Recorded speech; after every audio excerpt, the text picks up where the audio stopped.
दर्शकगण, श्रोतागण, भाई और बहनों, मातृशक्ति को नमन। चैनल 24+ न्यूज़ के खास, विशेष, मनमोहक, हमें अच्छा इंसान बनाने वाला, मानवता के सूत्र देने वाला, वैश्विक स्तर की बात बताने वाला और भीतरी और बाहरी जो हमारा जगत है उसके सामंजस्य की बात करने वाला, संस्कार देने वाला, व्यक्तित्व विकास करने वाला पुनरुत्थान कार्यक्रम में आपका हार्दिक स्वागत है, अभिनंदन है, सत्कार है। पुनरुत्थान कार्यक्रम में हम प्रतिदिन नए नए विषयों के साथ में प्रवेश होते हैं। हर विषय में सागर सी गहराई होती है, पर्वत की ऊंचाई होती है, क्योंकि हर विषय को सांगोपांग तैयार किया जाता है, उसको मल्टी डायरेक्शनल रूप से जो है देखा जाता है, उसको होलिस्टिक बनाया जाता है ताकि कि सभी वर्ग के लोगों को संस्कार मिल सके। इसी क्रम में आज संस्कार देने का एक बहुत बड़ा हम उपक्रम आपके सामने प्रस्तुत करने जा रहे हैं। तो आज का विषय है संस्कार निर्माण के सूत्र। भाई और बहनों, दर्शकगण, श्रोतागण, बहुत ही सुंदर विषय है और उस विषय की आज हमारे समाज में, हमारे देश में और हमारे विश्व में उसकी आवश्यकता है। सबसे पहले हम देखेंगे कि संस्कार किसे कहते हैं। संस्कार का अर्थ होता है कि गुणों की प्राप्ति करना, अवगुणों से दूर हटना और अच्छे मूल्यों को जीवन के अंदर उतारना। और हमारे समाज ने जिन चीज़ों को प्रामाणिक बताया है, जिन चीज़ों की मान्यता दी है, उन अच्छी अच्छी बातों को जो है हमारे विचारों में लाना, विधायक भाव रखना, विधायक भावों में उन सब चीज़ों को उतारना, अच्छा चिंतन करना, उन सब को हम संस्कार कहते हैं। और संस्कार की आज अति आवश्यकता है, क्योंकि आज जो हम तकलीफ महसूस कर रहे हैं वैश्विक स्तर पर, वो इस कारण से है कि संस्कार हमारे खराब हो चुके हैं। ऐसा कहा जाता है कि माँ बच्चे की प्रथम पाठशाला होती है और माँ बच्चे को सबसे ज़्यादा संस्कार देती है, क्योंकि वह बच्चा ज़्यादा समय बचपन के अंदर माँ के पास गुजारता है। माँ का चरित्र अच्छा होता है, माँ के भाव विधायक होते हैं, माँ का चिंतन अच्छा होता है, तो बच्चे को अच्छे संस्कार मिलते हैं और संस्कारी बच्चा ही आगे जाकर के साधु, सन्यासी, बड़ा व्यक्ति और हमारे प्रशासन की बात करें, बड़ा नेता, IAS, IPS और बड़ा जो उद्योगपति बन सकता है, वो सब संस्कारों से बनता है। और कुसंस्कारों से व्यक्ति बिगड़ता है, कुसंस्कारों से वो अभाव में चला जाता है, शराबी बन जाता है, वेश्नी बन जाता है, हिंसक बन जाता है, क्रोधी बन जाता है, क्रोध, अहंकार, माया, लोभ करने लग जाता है। ये सारे कुसंस्कार है। हम आपको आगे बताएंगे कि सुसंस्कार क्या है और कुसंस्कार क्या है। तो भाई और बहनों, दर्शकगण, श्रोतागण, अब हम उन कौन कौन से सूत्र है जिनके माध्यम से हम सुसंस्कार को प्राप्त कर सकते हैं और कुसंस्कार को छोड़ सकते हैं। जो कुसंस्कार बताए गए हैं वो हमारी भारतीय संस्कृति में 18 भागों में डिवाइड किया गया है। उसको कुसंस्कार भी कहते हैं, उसको दोष भी कहते हैं, उसको पाप भी कहते हैं, उसको बुराई भी कहते हैं। उसकी ये सब पर्यायवाची शब्दों से जाना जाता है। वो कौन कौन से हैं? प्रणतिपाप, मर्शावाद, अदत्ता दान, मैथुन, परिग्रह, क्रोध, मान, माया, लोभ, राग, द्वेष, कलह, अव्याख्यान, पैशून्य, पर परिवाद, रति अर्थी, माया मरसा, मिथ्या दर्शन, शल्य पाप। इसकी व्याख्या में नहीं जाऊंगा, क्योंकि इसी व्याख्या में जाऊंगा तो पूरा एपिसोड यहीं समाप्त हो जाएगा। तो अब मैं वो सूत्र आपको बताना चाहता हूं। आज आपको 5 सूत्र बताऊंगा जिसके माध्यम से हम 100% सुसंस्कार प्राप्त कर सकते हैं। संस्कार देने की सबसे अच्छी जो अवस्था होती है वो बचपन होता है, क्योंकि अगर हमें अच्छी फसल लेनी है तो बीज किस वक्त वपन करना चाहिए? जब अच्छी बरसात हो गई है और वो पानी वो जो है वो जमीन में पेनिट्रेट हो गया है, जमीन उपजाऊ है, साफ सुथरी है, उस वक्त में बीज डालना चाहिए। वो बीज हमें जो अच्छी फसल दे सकता है। तो संस्कारों की सबसे अच्छी जो अवस्था होती है वो बचपन होता है, लेकिन हर उम्र के व्यक्ति संस्कार ले सकते हैं, क्योंकि उगे जभी सवेरा। जब आप जो है वो आपने जब से अच्छा चिंतन चालू किया तभी से ही अच्छा समय चालू हो जाता है। इसका अर्थ यह है कि सुसंस्कार लेने का कोई समय नहीं होता है। बुजुर्ग भी ले सकता है, युवक भी ले सकता है, और बच्चे की तो सबसे अच्छी अवस्था होती है। पहला सूत्र है भावक क्रिया। भावक क्रिया का अर्थ होता है वर्तमान में जीना। खाने के समय खाना, पीने के समय पीना, सोने के समय सोना, पढ़ने के समय पढ़ना, बातचीत में ध्यान रहना, और आपका खेल के समय में खेल का ध्यान रखना। यानी जो कुछ भी आप प्रवृत्ति कर रहे हैं उस प्रवृत्ति के अंदर ही आपका ध्यान होना चाहिए। इधर उधर ध्यान नहीं भटकना चाहिए। न तो भूत की कल्पना में जाना चाहिए, भविष्य की कल्पना में जाना चाहिए, न भूत की स्मृति में जाना चाहिए। केवल वर्तमान में जीना। तो भावक क्रिया को मैं कह सकता हूँ कि केवल वर्तमान के अंदर जीना ही भावक क्रिया है, और भावक क्रिया सबसे बड़ी साधना है। भावक क्रिया करते करते हम सनातन सत्य को प्राप्त कर सकते हैं। सनातन सत्य क्या है? सनातन सत्य है खुद की खोज करना।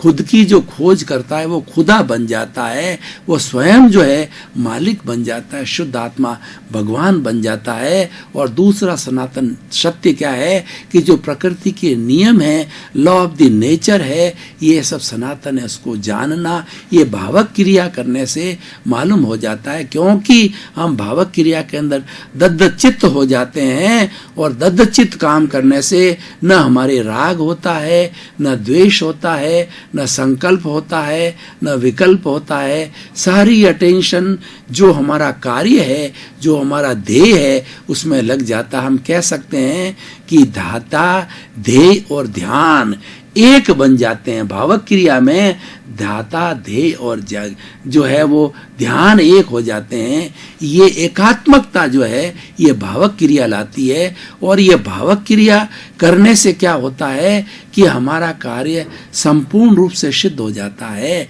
अगर भावक क्रिया किया हुआ व्यक्ति अगर स्पोर्ट्स के अंदर खेल रहा है तो अवश्य ही विजयी होता है। और भावक क्रिया के साथ में लेखन करने वाला जो है वो श्रोताओं को बहुत ही अच्छा महसूस हो सकता है। मैं भावक क्रिया से आपको वक्तव्य दूं तो आपके हृदय को छुएगा, क्योंकि उसमें एकात्मकता है, उसके अंदर प्रियता अप्रियता नहीं है, उसमें सनातन सत्य है, तो उस कारण से वो सबको प्रिय लगेगी। तो पहला भावक क्रिया, दूसरा प्रतिक्रिया विरति। आज इस संसार में क्या हो रहा है कि सारा संसार प्रतिक्रिया से चल रहा है, इको से चल रहा है। कि आप किसी भी कुएं के पास के अंदर झांक करके आप आवाज कोई लगाइए ओम, तो भीतर से ओम की ध्वनि आएगी। यानी क्रिया की प्रतिक्रिया होती है। सारे संसार के अंदर ये प्रतिक्रिया चल रही है, और हमारी रोजमर्रा की जिंदगी के अंदर हम प्रतिक्रिया करते रहते हैं। किसी ने एक बात कही तो उसके जवाब के अंदर हम दो बात बता देते हैं, और कोई दो बताता है उसका हम चार करते हैं, नैला पे दहला करते हैं, टिट फॉर टैट करते हैं।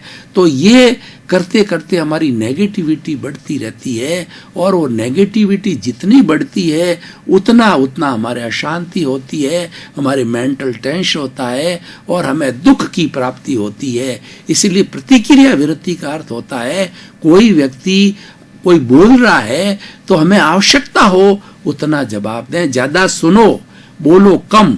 जितना हम कम बोलेंगे उतना हमारी विटालिटी यानी हमारी जो प्राण शक्ति वो बचत होगी। क्योंकि जीवन का मन से, वचन से, काया से जितना भी कार्य होता है, हमारे सोचने का, बोलने का, कोई भी एक्शन करने का कार्य होता है, सब प्राण शक्ति विटालिटी से होता है। और प्रतिक्रिया विरति करने से, प्रतिक्रिया बार बार नहीं करने से हमारी प्राण शक्ति बढ़ जाती है। आवश्यक हो उतना ही मधुर बोलो, संक्षेप बोलो, गागर में सागर बोलो, सत्य बोलो, प्रिय बोलो, मीठा बोलो, अलग को लुभाने वाला बोलो। इसलिए कहा गया है, ऐसी बानी बोलिए मन का आपा खोए, औरन को शीतल करे और आपहु शीतल होए। तो ऐसा हमें जो है अपने शब्दों का उपयोग करना है। शब्द भी जो है संक्षिप्त में होना चाहिए, लिमिटेड होना चाहिए। तो भावक क्रिया जितनी जितनी प्रतिक्रिया विरति होगी, जितना जितना हम जो है टिट पिट्स नहीं करेंगे, जितना हम खटपट नहीं करेंगे, उतना उतना हम आनंद के साथ रहेंगे। और ये सबसे बड़ा संस्कार है। भावक क्रिया तो एक ऐसा है कि वो भावक क्रिया की साधना करते करते व्यक्ति अपनी अंतिम मंजिल मोक्ष को प्राप्त कर सकता है। प्रतिक्रिया व्यक्ति करने वाला, विरति करने वाला व्यक्ति आनंद की, सुख की और जो है प्रसन्नता की अनुभूति तो करता ही है, साथ साथ में वचन सिद्ध भी हो जाता है। जितने जितने बड़े महात्मा वचन सिद्ध होते हैं, यानी जो कुछ बोलते हैं वो सत्य घटित होता है, ये प्रतिक्रिया विरति से हो सकता है। और प्रतिक्रिया विरति करने वाला व्यक्ति चाहे अपने परिवार में है, चाहे समाज में है, चाहे वो पब्लिक प्लेस में है, चाहे विश्व के किसी कोने के अंदर जाए, तो वह व्यक्ति सबको अपना मित्र बना लेता है, उसका कोई शत्रु नहीं होता है। भावक क्रिया, प्रतिक्रिया विरति। तीसरा मैत्री। अपना सच में से जा मैतिंग भुए सो कप है। भगवान ने कहा कि स्वयं सत्य खोजो, मैं भगवान बन गया, आप मेरे पीछे पीछे मत चलो, आपको स्वयं को सत्य खोजना पड़ेगा। मैंने तो आपको एक रास्ता बताया है, एक मार्ग बताया है, एक लीक बताई है, चलना आपको पड़ेगा। जब भी आपको एब्सोल्यूट ट्रुथ है, सत्य है, वो परम सत्य क्या है? मैं शुद्ध आत्मा हूं। और ये सारा जो संचालन हो रहा है वो सृष्टि के नियमों से हो रहा है।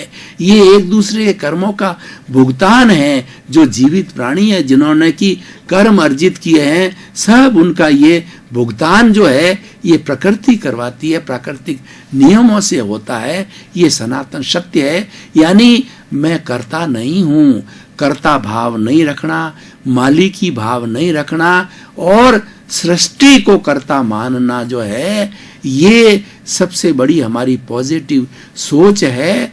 और उससे जो है प्रतिक्रिया विरति होती है, भावक क्रिया, प्रतिक्रिया व्यक्ति, और उससे मैत्री होती है। मैत्री कब होती है? हम दूसरे को सम्मान देते हैं, दूसरे के प्रति दुर्भावना नहीं रखते हैं। हम ये सोचते हैं कि 84 लाख जीवा योनि प्राणियों के भीतर विराजमान शुद्ध आत्मा भगवान को दिव्य दृष्टि से दर्शन कर उनको नमन करता हूँ। यानी हम हर जीवित प्राणी को आत्म तुला पे तोलते हैं, क्योंकि जो संवेदन करता है, सुख दुख की अनुभूति करता है, वह जीवित प्राणी करता है। और जो जड़ तत्व है, जैसे माइक है, लाइट है, जो कोई भी चीजें हैं ऐसी है, वो जड़ तत्व है, उनको कोई सुख दुख की अनुभूति, वो तो इंस्ट्रूमेंट्स है, वो तो मैटर है, वो तो पुद्गल है। इसलिए सुख दुख की अनुभूति करने वाला जो है वह चेतन तत्व है।